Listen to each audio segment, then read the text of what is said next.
Quality പ്രൊഡക്ട്സുകളുമായി നിങ്ങളുടെ വീടുകൾ ആകർഷകമാക്കുവാൻ Ethan glass and plywoods. Interior രംഗത്ത് ഉറപ്പിന്റെ കഥ പറയും ഡെൻവുഡിന്റെ ഓതറൈസ്ഡ് ഡീലറായ ഏതനിൽ glass, plywoods, lock and hardware ഐറ്റംസുകളുടെ കമനീയ ശേഖരവുമായി വിശ്വസ്തയോടെ ഉറപ്പിന്റെ പര്യായമായി മേപ്പാടം മെളനാട് റോഡിൽ പ്രവർത്തിക്കുന്ന ഏതൻ ഗ്ലാസ് ആൻഡ് പ്ലൈവുഡ്സ്.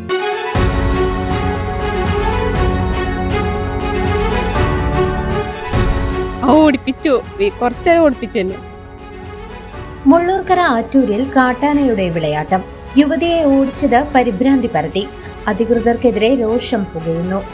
6 മണി ആവാറായിട്ടുള്ളൂ. ഞാൻ വെള്ളം തിരിക്കാൻ പോയത് അങ്ങനെ. അപ്പൊ പോയപ്പോ അവിടെ ഞാൻ ഫോൺ നോക്കിട്ട് പോയായിരുന്നു. ഫോൺ നോക്കി പോകുമ്പോ ഞാൻ സാധാരണ താഴത്തേക്കിട്ട് പോകാറ്. ആ പോണ നേരത്ത് അവിടെ റോഡ്ഷാറുണ്ടായിരുന്നു. അപ്പൊ ആള് പറഞ്ഞോട് ആന പറഞ്ഞപ്പോ ഞാൻ തമാശ കളിയാക്കി വെച്ചിട്ട് ഞാൻ കരിയാക്കിയില്ല. അപ്പൊ ആള് ആന പറഞ്ഞപ്പോ ഞാനൊന്ന് വെറുതെ ഫോണൊന്ന് നോക്കിയപ്പോ ആന അവിടെ നിന്ന് വരുന്നു, ഓടിയിട്ടാ വരുന്നത്. ഞാൻ കുറച്ച് അകലം ഉണ്ടായിരുന്നു, അത്ര അകലം ഉണ്ടല്ലോ. അവിടെ നിന്ന് വേഗം ഓടിയിട്ട് അപ്പുറത്തെ വീട്ടിലേക്ക് കയറി.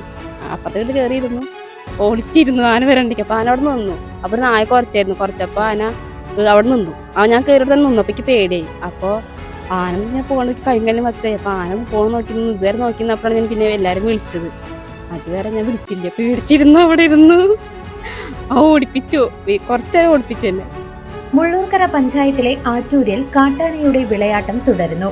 അസുരൻകുണ്ട് വനമേഖലയിൽ നിന്നിറങ്ങിയ കാട്ടാന ഭഗവതികുന്നത്ത് ജലനിധിയുടെ പമ്പ് ഓപ്പറേറ്ററായ സുമി എന്ന യുവതിയെ ഓടിച്ചത് പ്രദേശത്ത് വലിയ ആശങ്കകൾക്ക് കാരണമായി.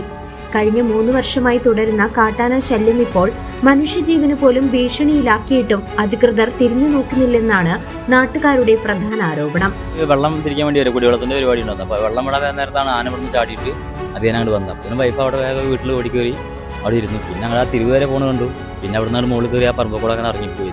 ഞങ്ങളെല്ലാവരും കൂടി ഇതിന് ചെല്ലുമ്പോഴത്തേനും ഇവിടെ ഈ മാരാത്ത് പള്ളി എന്ന് പറയും, അതിനെ ഇറങ്ങിപ്പോയി ചവിട്ടുപാടുകൾ കണ്ടു.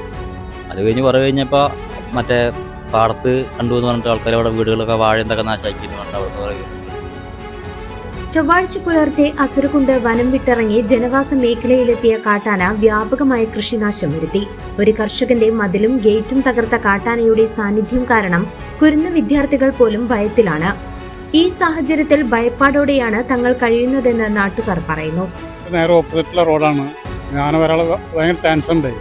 നിറയെ സൈഡിലൊക്കെ വീട് കണ്ടില്ലേ, വീടുകളിലൊക്കെ അതുകൊണ്ടാണ് രാത്രി വന്നിട്ടുള്ള ശബ്ദം.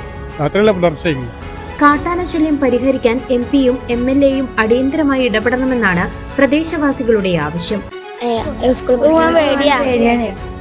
ആന വരുമ്പോൾ ഇവിടെ ഫുള്ളും കാടാ. എന്റെ വീട്ടിന്റെ ബാക്കിലൊക്കെ ആന അങ്ങനെ കാൽപ്പാട് വാഴ മറിച്ചിട്ടുണ്ട്. പിന്നെ മറ്റേ മതിലിന്റെ അതേനൊക്കെ പോയിട്ടുണ്ട്. പിന്നെ കാടൊക്കെ അതിന്റെ അകത്ത് കൂടെ ഇളക്കി മറിച്ച് പോയി. ഇപ്പൊ ഞങ്ങളവിടെ പാടുണ്ട്, പാടത്തേക്ക് പോയിണ്ടാന. പിന്നെ ഞങ്ങൾ കണ്ടിട്ടില്ല. മച്ചാട് റേഞ്ച് കേന്ദ്രീകരിച്ച് റാപ്പിഡ് റെസ്പോൺസ് ടീം രൂപീകരിക്കുകയും മനുഷ്യരെ കാട്ടാൻ ആക്രമണത്തിൽ നിന്നും സംരക്ഷിക്കാൻ സോളാർ ഫെൻസിംഗ് സ്ഥാപിക്കുകയും ചെയ്യണമെന്നവർ ആവശ്യപ്പെട്ടു. അധികൃതരുടെ ഭാഗത്തു നിന്നുമുള്ള ഈ അനാസ്ഥ തുടർന്നാൽ കാർഷിക വൃത്തി പോലും ഉപേക്ഷിക്കേണ്ടി വരുമെന്ന ആശങ്കയിലാണ് കർഷകർ. News desk CCV.